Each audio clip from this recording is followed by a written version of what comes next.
বেদে সম্প্রদায় বাংলাদেশের অতি পরিচিত প্রান্তিক যাযাবর গোষ্ঠী। ভূমিহীন এই মানুষেরা দলবদ্ধভাবে নৌকাতে বসবাস করে, এই জন্য তাদের জলের জিপসিও বলা হয়। সাপের খেলা দেখানোর জন্য এরা বেশি জনপ্রিয়। বেদেদের বাদিয়া, বাইদ্যা বা বাইদানি নামেও ডাকা হয়।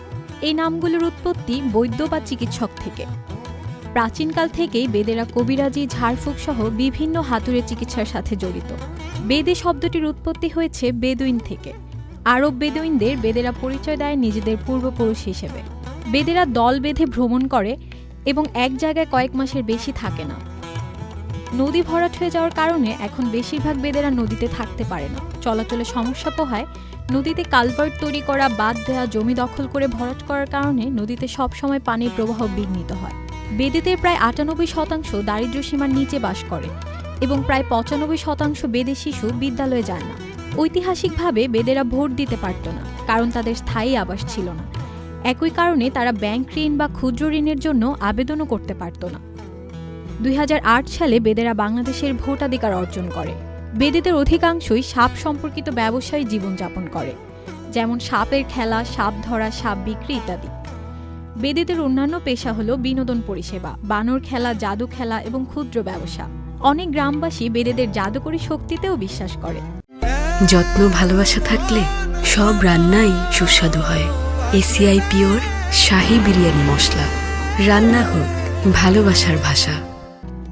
অধিকাংশ বেদেদের কোনো ধরনের প্রাতিষ্ঠানিক শিক্ষা নেই এবং তারা চিকিৎসা সুবিধা ব্যবহার করেন না। তাদের অধিকাংশই বাঙালিদের সাথে বাংলা ভাষায় কথা বললেও তাদের রয়েছে নিজস্ব ভাষা। নিজেদের মধ্যে তারা ঠেট বা ঠার ভাষায় কথা বলে থাকে, যেই ভাষার কোনো লিপি নেই। বাংলাদেশে শতকরা ৯৯% বেদে মুসলিম হলেও বেদেদের ধর্মাচার মিশ্র। অনেকেই পীরের অনুসারী, আবার কেউ কেউ মনসা বা বিশ্বহরির ভক্ত। বেদে মেয়েরাই প্রধানত কাজের উদ্দেশ্যে বাইরে যায়। তাদের আদি সার্বজনীন পেশা ঝাড়ফুঁক, শিঙা লাগানো, ব্যথা দূর করতে গরুর শিং দিয়ে রক্ত টেনে আনা, দাঁতের চিকিৎসা, বানর খেলা, জাদু দেখানো, এইসব কাজ। গোত্রভেদে কাজের ধরনও আলাদা হতে পারে। সাপুরেরা সাপ ধরে, সাপের খেলা দেখায়।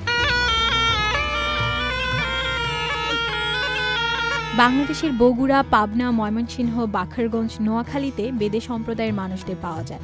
সাভার, মুন্সিগঞ্জ, সুনামগঞ্জ, গাজীপুরের জয়দেবপুর, চট্টগ্রামের হাটহাজারী, মিরসরাই, কুমিল্লার ১৪ গ্রাম, ফেনীর সোনাগাজী, উত্তরবঙ্গের বিভিন্ন জায়গায় বেদেদের আবাসের কথাও জানা যায়। দিন বদলের সাথে সাথে বেদেদের কাজেও এসেছে পরিবর্তন। চুড়ি, ফিতা, খেলনা বিক্রি, ছোটখাটো ব্যবসা, এসবে জড়িয়ে পড়ছে অনেকেই।